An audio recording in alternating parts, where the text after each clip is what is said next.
Bismillahirrahmanirrahim. Assalamualaikum warahmatullahi wabarakatuh.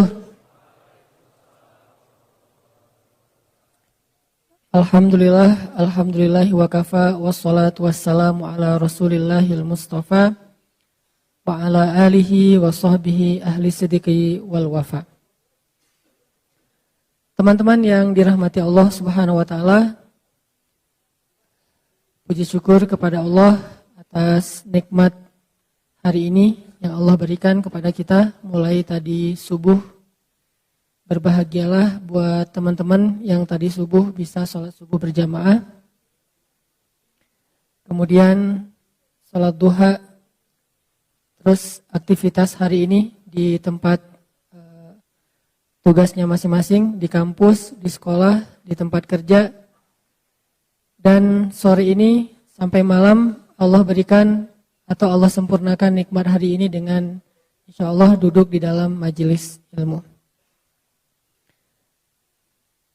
Mudah-mudahan teman-teman yang istiqomah setiap pekan duduk dalam majelis ilmu akan semakin dikenal oleh para malaikat, terutama malaikat-malaikat yang khusus bertugas mencari majelis-majelis zikir di muka bumi. Saya pernah dulu nyampein hadis, Allah mengutus malaikat-malaikat yang sangat banyak, tugasnya berjalan-jalan di gang-gang, di setiap jalan, di gang, di sepanjang, di setiap negeri untuk mencari majelis-majelis ilmu. Lalu kalau malaikat ini menemukan satu majelis ilmu, maka malaikat ini akan memanggil teman-temannya. Malaikat yang lain dipanggil, berkumpul di majelis itu, kemudian mereka akan membentangkan sayapnya, lalu mendoakan orang-orang yang hadir di dalam majelis ilmu. Jadi kalau kita kadang-kadang tuh berharap banget doa dari orang tua, berharap didoain sama orang soleh, kalau duduk dalam majelis ilmu, yang ngedoain kita tuh bukan cuma orang tua, bukan cuma orang soleh, tapi malaikat. Orang tua kita doanya diijabah, padahal orang tua kita manusia yang kadang bisa ngelakuin kesalahan. Tapi Allah mengijabah, apalagi doa ayah nih. Orang soleh doanya juga diijabah, walaupun dia cuma manusia yang kadang juga ngelakuin dosa. Terus kalau orang soleh dengan orang tua yang sama-sama melakukan dosa, doanya diijabah, gimana lagi dengan malaikat yang gak pernah ngelakuin dosa. Jadi yang semangat mencari doa dari para kiai, itu sesuatu yang baik.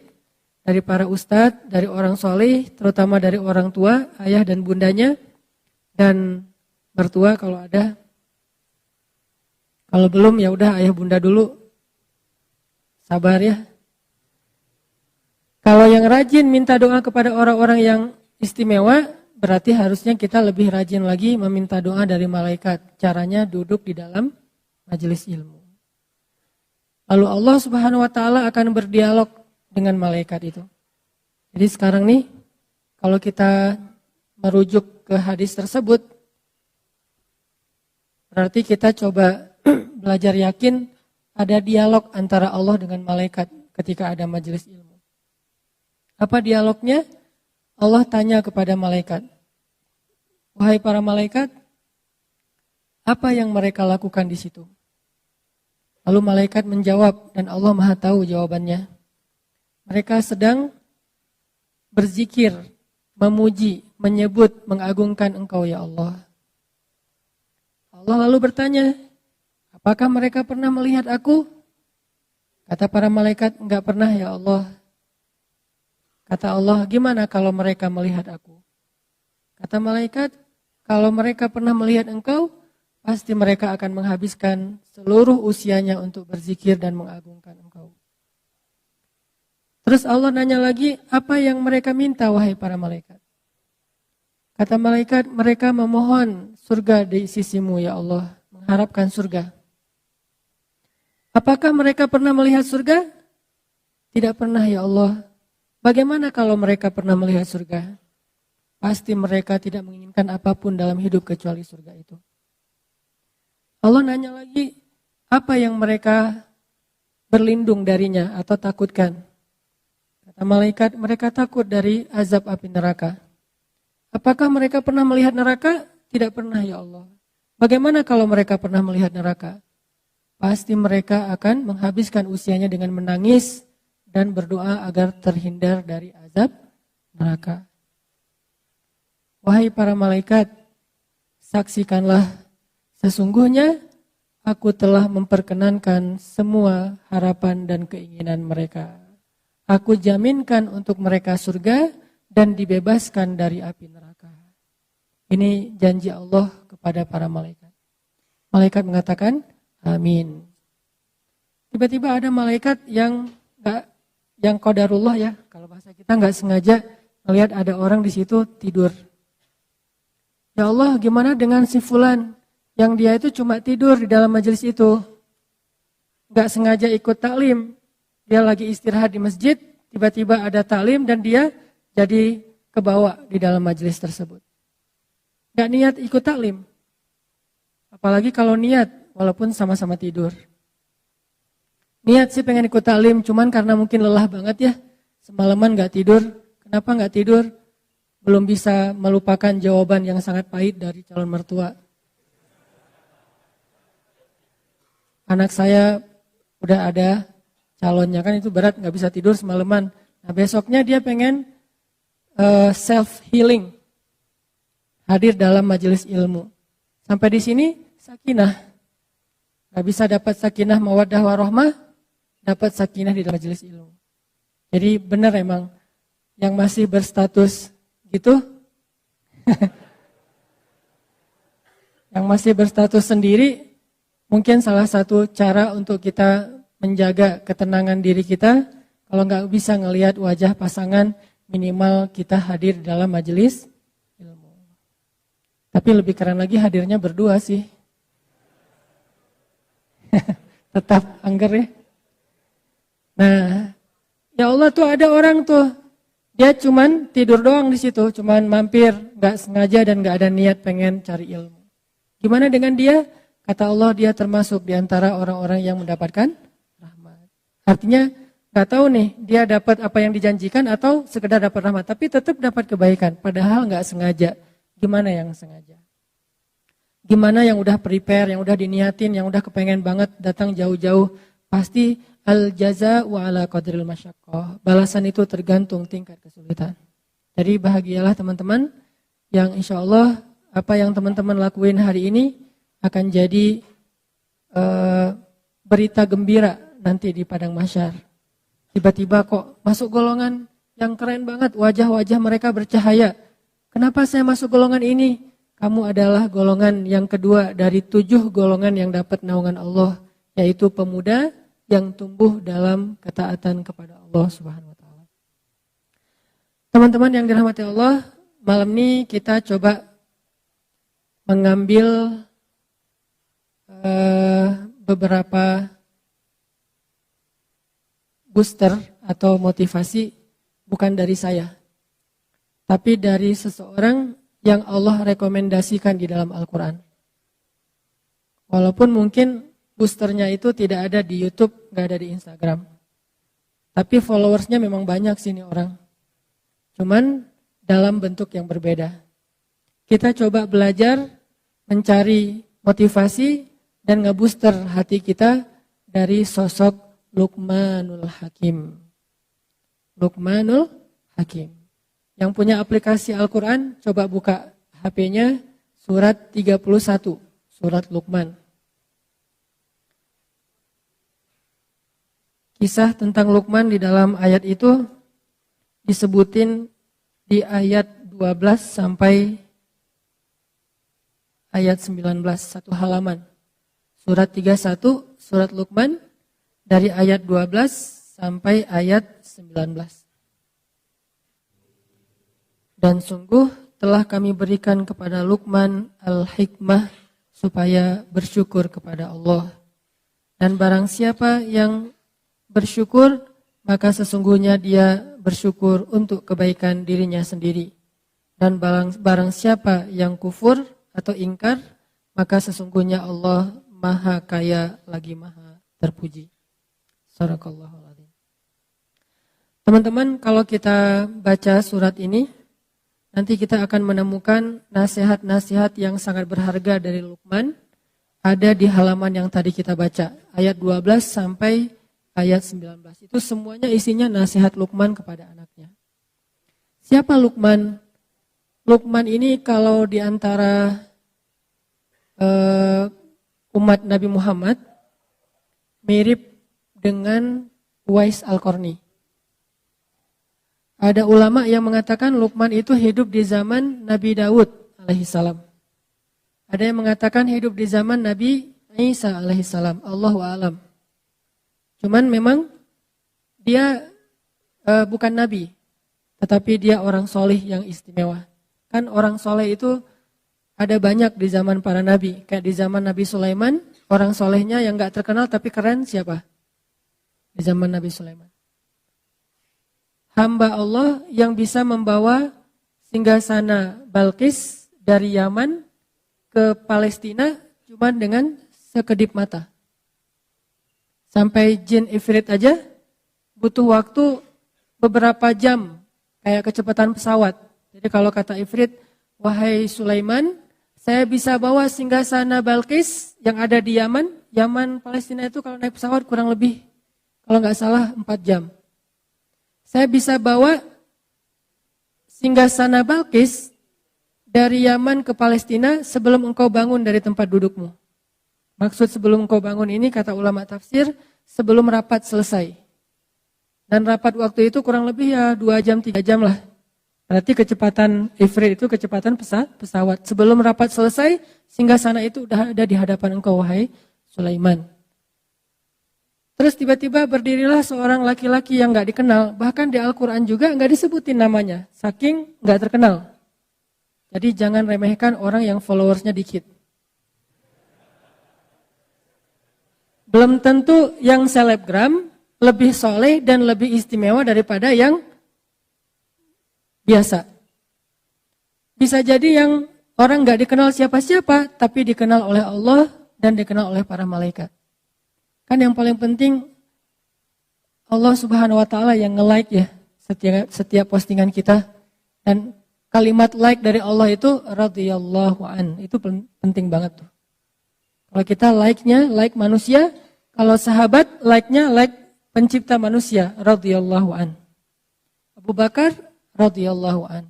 Umar radhiyallahu an. Hanan Ataki? Gak ada kan? Gak mungkin juga saya ngaku-ngaku radhiyallahu an, dan gak ada juga orang yang sepakat mengatakan Hanan itu sih radhiyallahu an juga, gak ada kan ya? Berarti belum dapat like dari Allah Subhanahu wa taala. Paling-paling dapat like dari manusia. Nah, laki-laki yang di zaman Sulaiman juga mirip dengan Luqman, walaupun kalau Luqman disebutin namanya. Di zaman Nabi Isa ada orang kayak gini, di zaman Nabi Daud ada, di zaman Nabi Musa ada, banyak. Di zaman Nabi Musa salah satunya Khidir. Gak terkenal, tapi dia punya kelebihan, sampai selebgram seperti Musa aja belajar kepada Khidir. Laki-laki ini berdiri mengatakan, ya Sulaiman, izinkan saya membawa singgasana Balqis dari Yaman ke Palestina dalam sekedip mata aja. Sekedip mata dalam bahasa kiasan ini artinya selama jarak antara orang yang datang dari kejauhan belum jelas siapa sampai menjadi jelas, kurang lebih sekitar 5 menit. Sekejap mata itu bukan satu kedipan mata ya. Tapi bahasa kiasan, kata ulama tafsir, kalau ada yang datang dari jauh tuh, itu siapa ya? Kayak asa kenal gitu. Nah, sampai benar-benar jelas, kira-kira berapa menit kalau dia jalan kaki? Dari orangnya agak-agak asa kenal sampai kenal. Berapa? Sampai 5 menit?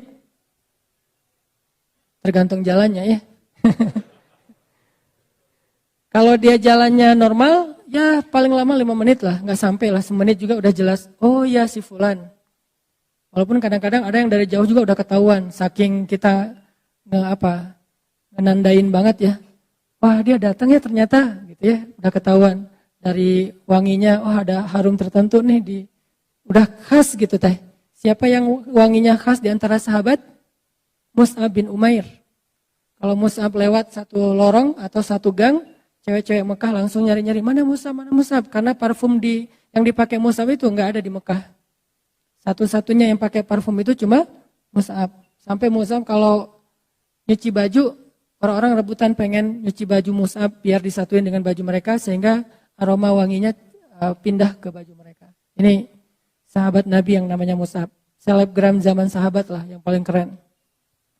Nah, laki-laki ini bilang, saya bisa membawa singgasana Balkis dari Yaman ke Palestina kurang lebih 5 menit. Sehingga akhirnya Sulaiman memberi izin, tiba-tiba singgasana itu sudah ada di depan Sulaiman dengan Balkis-Balkisnya. Nah, ini artinya ada orang yang hebat tapi nggak terkenal. Lalu Allah Subhanahu Wa Taala menyebutkan kisahnya di dalam Al-Quran. Sehingga di sini ada pelajaran apa teman-teman? Ikhlas. Luqman salah satu di antara simbol keikhlasan. Dia hidup di zaman para nabi, tetapi dia tidak dikenal seperti para nabi. Uwais Al-Qarni juga kayak gitu, simbol keikhlasan. Tidak diketahui kehebatannya oleh manusia, tapi diketahui kesolehan, kehebatan, keistimewaannya oleh Allah Subhanahu Wa Taala. Lalu Allah lah yang mengilhamkan kepada Nabi Muhammad untuk memberitahu kehebatan Uwais kepada sahabat-sahabat beliau. Lalu sahabat Nabi mencari Uwais, ketahuanlah oleh orang banyak bahwa Uwais itu bukan orang biasa, orang istimewa. Jadi nggak usah khawatir. Kalau kita ngelakuin satu kebaikan, terus nggak ada yang lihat. Justru ketika kita mengharapkan apresiasi dari manusia, maka kita kehilangan penghargaan dari Allah Subhanahu Wa Taala. Ini harus pilih nih. Kadang-kadang kita harus milih di hati kita nih, mencari penghargaan dari Allah, mencari nilai di mata Allah atau mencari poin di mata manusia. Rating siapa yang kita cari? Like siapa yang kita harapin nih? Like dari Allah atau like dari manusia? Ini soal hati ya, bukan soal gimana kita memposting sesuatu. Kadang-kadang secara zahir kita emang ngeposting sesuatu yang buat manusia nge-like. Tapi bukan itu yang kita cari. Ini masalah apa yang diharapin oleh hati kita. Sehingga kita tidak akan menjadi putus asa, berkecil hati, merasa kayak nelangsa gitu. Kalau ada kebaikan yang kita lakuin, orang gak tahu. Ada kebaikan yang kita lakuin, orang gak menghargai. Ada kebaikan yang kita lakuin, malah orang menafikan gitu, mengingkari. Karena Allah Subhanahu Wa Taala alimun, syahidun. Allah maha tahu, Allah maha menyaksikan, Allah maha basir, maha melihat. Dan gak ada yang sia-sia. Sehingga akhirnya Allah mengisahkan kisah laki-laki itu di zaman Sulaiman. Dikisahkan juga nanti laki-laki di zaman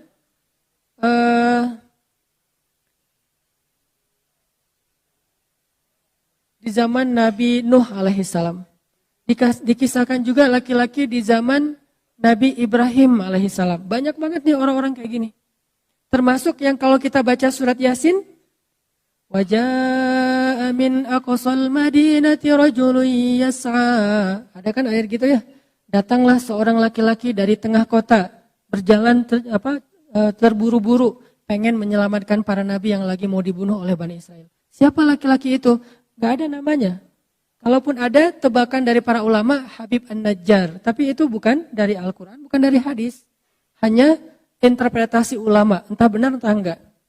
Al-Quran sendiri gak nyebutin namanya, tapi Allah menyebutkan kisahnya.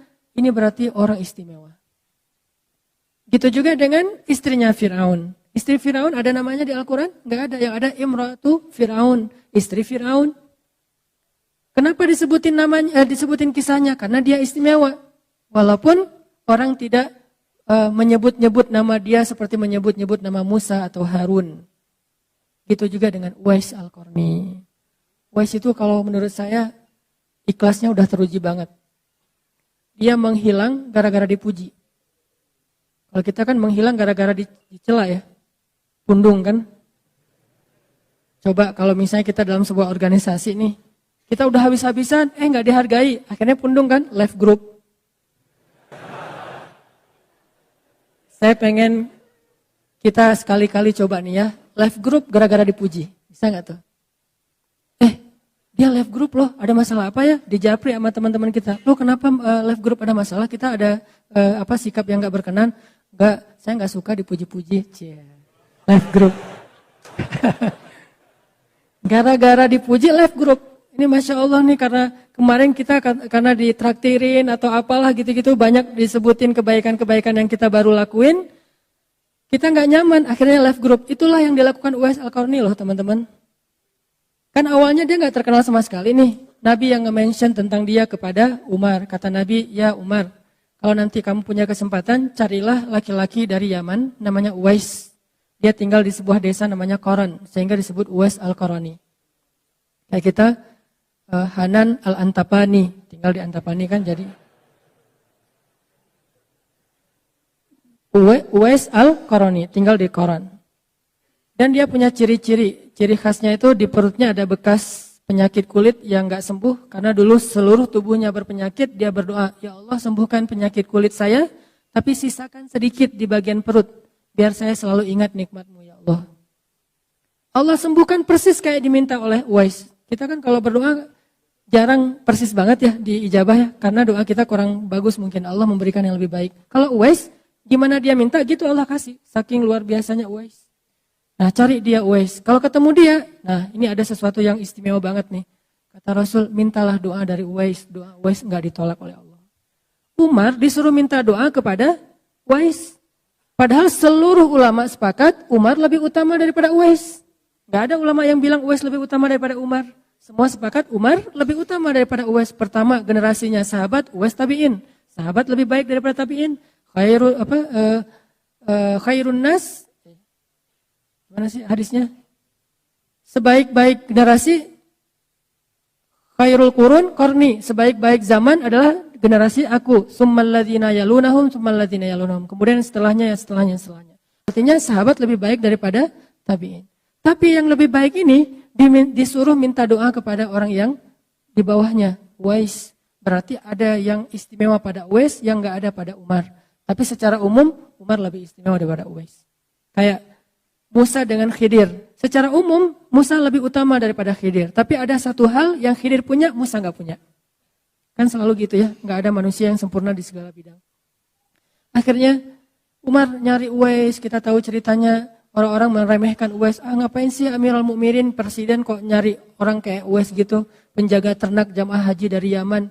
Oh kalian gak tahu siapa Uwais, kalau kalian tahu kalian gak akan ngomong kayak gitu, pasti langsung sekarang juga kalian following. Kata Umar. Akhirnya Umar nyari di daerah Arafah, di padang Arafah, ketemu laki-laki yang lagi jaga ternak-ternak jamaah haji Yaman. Ternyata itu Uwais, ketemu minta doa dari Uwais, baru orang-orang tahu ternyata Uwais itu orang yang dimention sama Nabi. Gak ada satupun tabi'in yang dimention sama Nabi dengan namanya. Ada yang dimention sama Nabi tapi tidak dengan namanya. Kayak misalnya Muhammad Al-Fatih, itu kan dimention sama Nabi ya. Nanti akan muncul satu pasukan terbaik, sebaik-baik amir-amirnya dan seterusnya lah, hadis secara umum. Tapi nggak disebut namanya Muhammad, nama belakangnya Al-Fatih nggak disebut. Cuma disebut negerinya Konstantinia atau Konstantinopel. Uwais disebut namanya, disebut ciri-cirinya, disebut nama desanya, disebut keistimewaannya. Baru orang-orang mulai tahu, mulailah berbondong-bondong datang ke Uwais. Uwais, yang tadi berangkat Uwais bawa ternak, sekarang pulang Uwais diarak. Bayangin, tadi berangkat dari Yaman ke Mekah, Uwais yang bawa ternak-ternak mereka di belakang. Sekarang pas pulang ke Yaman, Uwais diarak ramai-ramai. Uwais kayak juara gitu, champion. Untung gak pakai you are the champion gitu ya, pulang. Pulang Uwais tuh sebagai tokoh luar biasa. Sampai di Yaman, orang-orang udah menanti kedatangan Uwais. Karena berita tentang Uwais itu udah sampai di Yaman. Udah banyak banget orang yang nunggu-nunggu kedatangan Uwais. Pas Uwais datang, di sepanjang jalan masuk gerbang Yaman itu orang menunggu-nunggu Uwais. Seolah-olah kayak Nabi baru hijrah. Tola'al badru alaina. Wah rame aja. Uwais jadi gak nyaman diperlakukan kayak gitu. Kalau kita kan senang. Uwais keren juga nih. Di apa gitu ya. Uwais gak nyaman diperlakukan gitu. Ini istimewanya Uwais. Akhirnya dia left. Baru masuk ke rumah, orang-orang udah pada ngantri, terus udah ada panitia, entah siapa yang bikin, mungkin RT RW langsung bentuk panitia gitu kan. Daftar, ngapain? Minta doa. Yang jomblo datang ke Uwais, pulang nikah. Enak juga ya di zaman Uwais ya, tinggal minta, Uwais, saya mau minta doa apa, saya mau nikah, ini orangnya. Jadi bukan ke dukun, bawa aja fotonya sekalian, ini orangnya.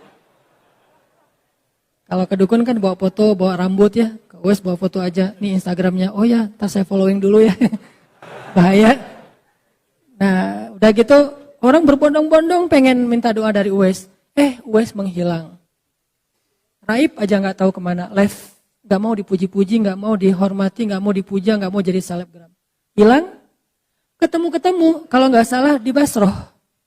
Ada seseorang yang lagi musafir, terus mampir di sebuah rest area, istirahat, ngelihat seorang laki-laki lagi berzikir di sebelah sungai gitu.